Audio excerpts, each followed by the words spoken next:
Wait.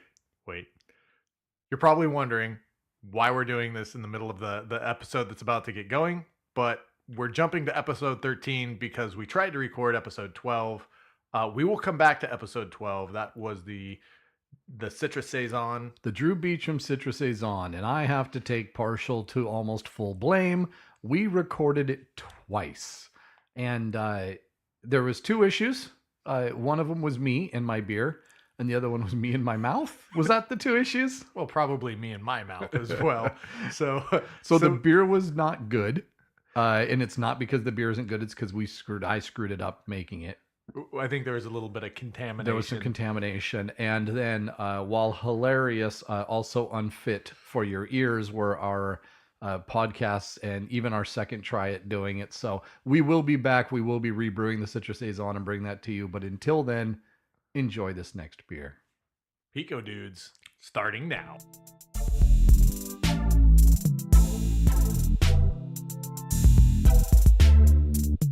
What is up, Broods and Broodettes?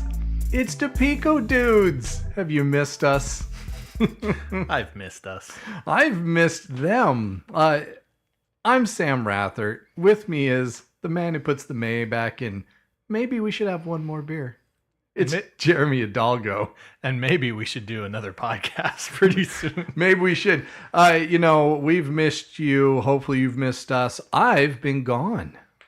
And I've been lazy. Also known as busy. We'll just call it busy because it sounds better that way. Busy sounds good. Busy and tan between the two of us. So 3 weeks of no recording. But guess what? We have so many beers ready to go that we're now just going to dump them on you. Yes, we have got episodes for days. And so we should be back on a regularly scheduled program. What is that going to be, Sam? Should we release these on Saturday mornings? If you think you can. So every Saturday, I think if you can make every Saturday morning work, that'd be spectacular. Yeah, I think we can have these podcasts ready to go every Saturday morning. So as you start the yard work around your house or your brew session, we will be there waiting for you. I like that. Now, that means we need to stay more sober so that we don't have as much editing to do. So part of the reason we have missed you for so long. We do have a couple of recorded episodes that were both our longest and our least airable, should I say? Yeah, they were entertaining for 18-year-old boys who are already drunk. 12-year-old boys. Yeah. I don't think even an R rating would have sufficed. Yeah, so we had some colorful explanations of one or possibly 2 of the beers and the way it turned out. Oh, there were some analogies and similes and other lees being made. Mainly because we had what we believe is a contaminated bottle that imparted some unsavory flavors. Yeah, off flavors. So, but we are back now. We're back, we're soberish, and we're ready to bring you some actual podcasts with information you can use so you can get back into your PicoBrew. For sure. But before we get into it... What? I saw something when I was on vacation. Was it a dolphin? Was it an exploding volcano because you were in Hawaii? I swam with so many turtles. Oh my goodness. But no, I was just checking my feeds and I noticed that PicoBrew came out with a new unit. The Pico U. The Pico U! Yes. What is this thing? Well, we're going to find out because and I believe you, yes, both are backers of the Pico U. We are 2 of the first 500 backers. Mm-hmm. And I believe you backed the upgrade kit. I backed both the upgrade kit and the full unit. Done. I talked the wife into it. Oh, it must be a Father's Day present. It is a Father's Day present. I failed to mention it to the wife. So, honey, if you're listening, and I know she does, it brews coffee like a Keurig. So it's for you as much as me. Single serve and infused milk and like sodas and a whole bunch of stuff. All these promises, PicoBrew. We are waiting and we will be reviewing all of those things as a part of our podcast once Oh, these come out. absolutely. So we don't expect those units to start hitting us till end of this year, early next year at the earliest. We will do everything we can to make sure we're one of the first ones to get one, but we don't always receive special treatment. But we'll try. We are early backers. Just to be clear, we don't receive any special treatment other than the fact that we have been introduced to some of the great folks over there at the PicoBrew. But I'm looking forward to seeing what that thing does, because it opens it up for so many more uses beyond just making beers. And I do have a kombucha coming up, which we'll be able to look at. We are talking about some sous vide, but this really opens up the PicoBrew verse to a whole new group of hopefully listeners, as well as things you can do with these PicoBrew units. Yeah, more experimentation, additional ways to infuse whatever. Oh yeah. So we're looking forward to that. That's going to be cool. But until we get a little more information, should we drink some beer? Yeah. Why don't you tell us what you've got? Sam brewed us a beer that we're going to drink today, and take it away. Well, Jeremy, since I've missed most of May, I haven't missed it. It was actually wonderful. But we haven't had a recording in all of May, and we're almost at the end. I said, you know what? We need a Maibock. Maibock. So Maibocks is we have done a Maibock. I think it was the Rogue Dead Guy Ale, which is a Maibock style. Yep, one of our favorites so far. It absolutely was, and we talked about during that what a Maibock was, and on top of the Hellesbock style, we also talked about how it's traditionally made in springtime or in May, and so it kind of took that German May and turned that into its name. So I've got a Maibock here, and it's Mount Baker Maibock, and the brewery, if you will, is PicoBrew. Sweet. So I know on the picture that I recognized Annie, I recognized Jim. I think there's two other people. I haven't looked really close yet, but it is one of PicoBrew's creations, and they came up with the name Mount Baker Maibock. But a little something about this beer. It is a pretty good alcohol beer. We talked about that with the Maibocks. This one's a 7.4%. Awesome. We should be completely sober by the time we get to the bottom of that bottle. Oh my gosh. So I had one at lunch today just to make sure I wasn't dealing with another skunked bottle, and it wasn't. And one beer was about all I could have and still mow the lawn efficiently. Great. Well, be careful mowing the lawn. Otherwise, podcasting will be all you're able to do. Exactly. So 7.4% alcohol, 26 IBUs, so right in my happy range. Yeah, mine too. And an SRM of 8. So it's got a little bit more of a darker golden color. This isn't as pure. Most of what you're going to get, I mean, it's going to have a little haze to it because I don't focus as much on racking for clarity. I don't use Clarifirm. I don't use any of the different products you can use. And you're not filtering at all or anything like that. And I'm not racking. I do cold crash to a degree, but I don't go out of my way to try and get clarity out of it. Well, and as a reminder, I think what we've both found as we've ventured down this path of Pico brewing is we've kind of classified both of us in this beginner brewer level. And so level 1, we may present ways and ideas on doing some of the filtering as a result of this show. But at this point in time, we are pretty happy with just making some pretty good beer. Oh yeah, I've actually found, and I'm hoping this catches on, because so when I was in Maui, and I tried just about every Hawaiian brew I could find. I probably tried 25 plus different Hawaiian brews while I was there. A lot of them just little tasters. Yeah. Any standouts? Anything you loved? There was a hazy IPA from Maui Brewing that I absolutely dug. And I can't remember the name of it. They even have it in the menu at the time, but I was working with this wonderful bartender, and she was basically just pushing all her different favorites on me. And she grabbed a couple that weren't really up for service. Said, "You got to try this." One of them was hazy IPA that was just great. And I noticed I had a couple of hazy, and that hazy really just mean unfiltered. Yeah. And I really enjoy the hazy style. And that seems to be the thing right now. It's this hazy IPA thing. So what about that style that you enjoyed? I think, to me, it's got more just natural feel and flavor to it than the, I hate to say, but overly purified, if you will. Yeah. I don't know if the clarity process takes any of that out. Yeah, and you're a big fan of like the Hefeweizens and those types of beers, which are traditionally unfiltered. So, yeah, maybe that plays into it. But we'll have to have a discussion about your beers around the world, maybe at another episode. For now, let's get into your Maibock. All right, so we're crack it open. Pop a fresh bottle. Ka-chow. I'm always worried I'm gonna have the top just explode on me. So I naturally carbonate, and so bottle conditioned. and I stopped, and I think I mentioned this in an episode that may not air ever.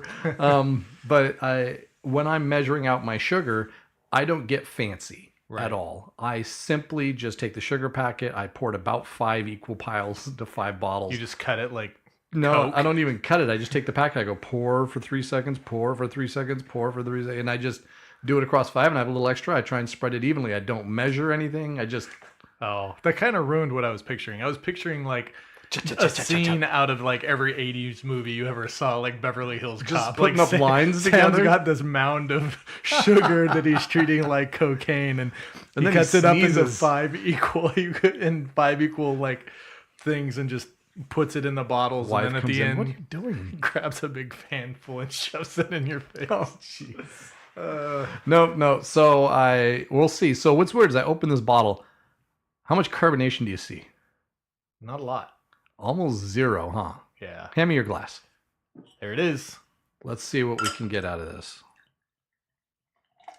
Oh, I see some carbonation. See some major carbonation, don't you? Yeah. That is, I just love these bottle conditioned beers. What happened is I learned to fill my bottles a little more than I had been before. Oh, yes. So when I'm racking, I actually am racking it with the Pico racking tube. Uh-huh. And I fill it almost all the way to the very top of the bottle. And then you find as you pull the tube out, it drops down to where it's about 2 fingers below the top of the bottle. Yeah, because there's some displacement going on. With Absolutely. That too. Yep. And leaving that little bit of air, when I was leaving more air, somehow it would leave extra pressure in the bottle. So as it's conditioning, it's forcing all that CO2 down in liquid. It's also leaving some on the surface. Right. So when you have more air space in that bottle, when you open that bottle, blam, that cork would shoot out and everything would just start foaming up. And I Right. noticed the more air I had in, the more I'd get that effect. Yeah, rather than the CO2 being absorbed into the liquid. Into the liquid, yeah. So what do you have here? Why don't you describe to me, I'm putting you on the spot, what you're looking at, and then we'll take a little nose and taste. Okay. Well, it looks like Look like a beer. it looks like a beer. like a beer. It looks like a good beer, and it actually is fair. I mean, it's unfiltered, but it's pretty clear. I would say SRM scale, I'm gonna give this, I don't know, maybe an 8. It is an 8. Is it really an 8? It is an 8. How do I? Good eye. Oh, I was gonna ask you about the stats on this beer, and is there anything that you did in the brew process that's any different? No. Other than I think I mentioned a number of times I've gone to pure distilled water. I'm double rinsing at times if I use a stronger brew, and found I'm getting a lot of stuff out when I do. And I'm doing a deep rinse at least every 3, and sometimes every other. Just because I went online and on Amazon for $30, I got a giant box of 50 cleansing tablets or whatever for your washing machine or your dishwasher, and that's what you use in your PicoBrew. And Yeah, don't do the Tide challenge with your PicoBrew. but I found every time I deep rinse, I get a lot of junk out, and Yeah. so I've started doing a bit more of that. But you don't get your junk out. No, not like that. Wow, we still want to air this, right? Yeah, sorry. Great. That's all right. We'll skirt the It edge. smells great. Got a nice nose. What are you getting on that nose? Hold on. I just ate McDonald's. So You just publicly admitted. I did. I ate chicken nuggets and they're still Jeremy. I'm a piece of poop. Are you McDonald's? I'm sorry, if you like McDonald's, good for you. I love McDonald's. I just don't like how I feel afterwards. Yeah. Unless I'm constipated, then McDonald's does the trick. Yeah. If you need to poop. I mean, it's no Arby's. Can I Yes, just say I'm getting aromas of beer? you can. I think what you might be picking up is malt. I don't smell a lot of malt. I smell almost like a spice. I'm picking up like on a coriander or something. Oh, that'd be fancy. I don't even know coriander. But on first drink, I am tasting a lot of malt. Lot of malt. And how much taste do you have afterwards? What's that finish like? Is it pretty clear?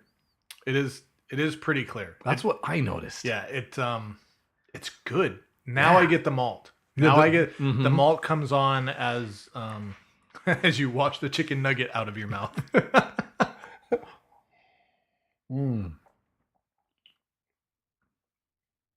7%?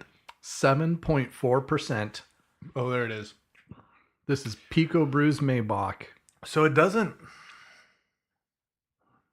you don't get a lot of the alcohol taste. Mm-mm. So, But you get the feel. I promise you. yes. So when I did my 10-second car, which was a saison, Yes. it had a 8.6% alcohol, I think, and you could feel every bit of that alcohol in your mouth In every sip. Yep. Yeah, in every sip. I was almost expecting that a little bit. I get a little bit of warming up of my mouth, but it's just, I mean, it's pleasant. It's good. It's a scarily drinkable. And maybe that's why I like the Maybocks. We really like Rogue's Dead Guy Ale. This is super good. You know, people are looking for beginner beers to introduce people to. Mm-hmm. And I always say, go with something low IBUs. Because the IBUs and the hoppy characteristics are often what throw off first-time or beginner beer drinkers. And I've seen a couple threads about it. I've suggested Maybocks a couple times and have people go, oh, I don't know. I still stand by. I think a Maibock is a good introductory beer. I think it's great. If you don't want to go with a Blue Moon or a Shock Top, which is, again, a good introductory beer. Yeah. The Maybocks, I think, they're strong. They've got some good malt to them. Mm-hmm. But it doesn't give me 26 IBUs. It doesn't have that strong bittering hop. This is made with the Vienna Pils Munich malts, so it's German malts, and Hersbrucker hops, which I had never heard of. Me neither. Hersbrucker hops. And it's not extra hoppy in any way. Very little bittering hop and very little, I would say, even aroma. I get a flavoring hop. Just a little bit on the aroma, but not much. It's almost like a lager smell. Well, it is basically a type of lager, if you will. Mm-hmm. So it's described by PicoBrew as a strong, malty German lager Mm-hmm. with nicely attenuated finish that enhances drinkability.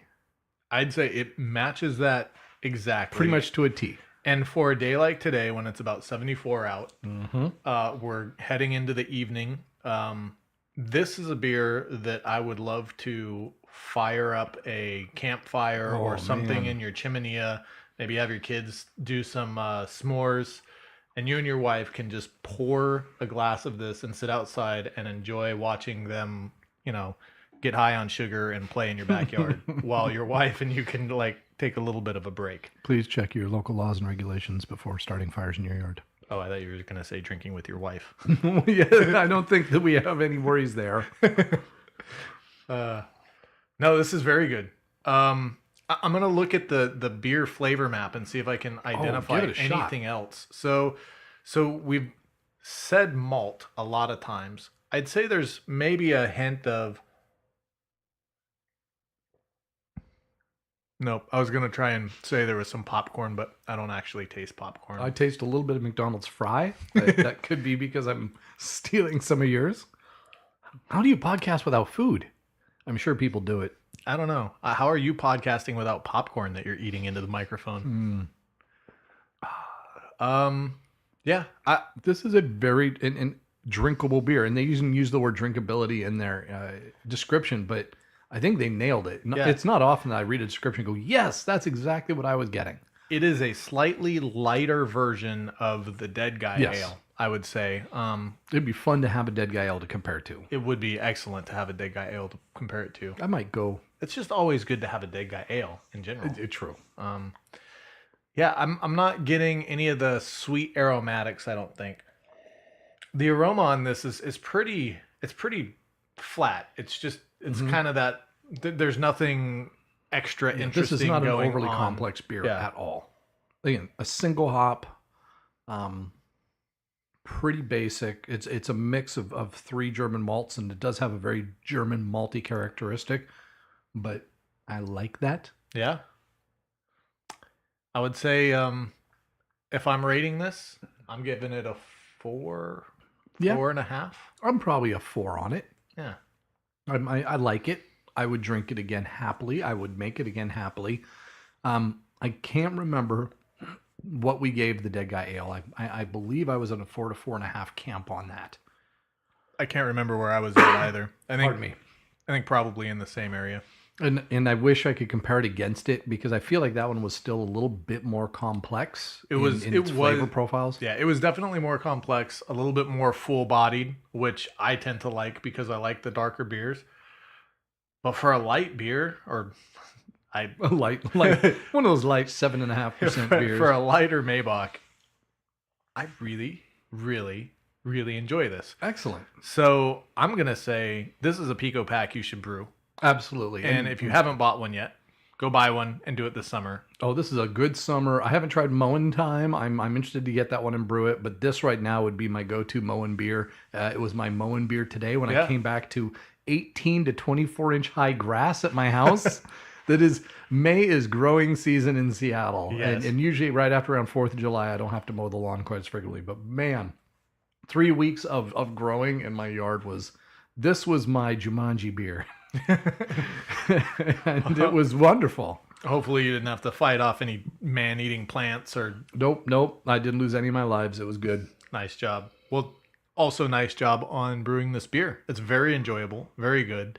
Gonna be trying to convince you to either drink the rest of this bottle with me or bring some more of the bottles of this in my vicinity at some time in the future. I will. I got 4 more, so I'm sure we can make that happen. Excellent. Well, if you don't have anything else, I think we can call this one a wrap. I think so too, and hopefully a one take and go. Make it easy on you, and we'll have this out soon. Yeah. Until then, PicoDudes out. You've reached the end of another episode of the PicoDudes podcast. Connect with us at PicoDudes.com, Facebook, Instagram, or Twitter. And if you enjoyed our show, we'd love for you to subscribe, rate, and give us a review wherever you listen to your podcasts, but mostly iTunes. Also, if you want a code that will help give you some discounts off of the PicoBrew equipment, Z150D equals $150 off of the Z series. Pro 125D gives you $125 off of the Pico Pro, and C75D gets you $75 off of your purchase of a Pico C. We hope you enjoy listening. Look forward to hearing from you. PicoDudes out.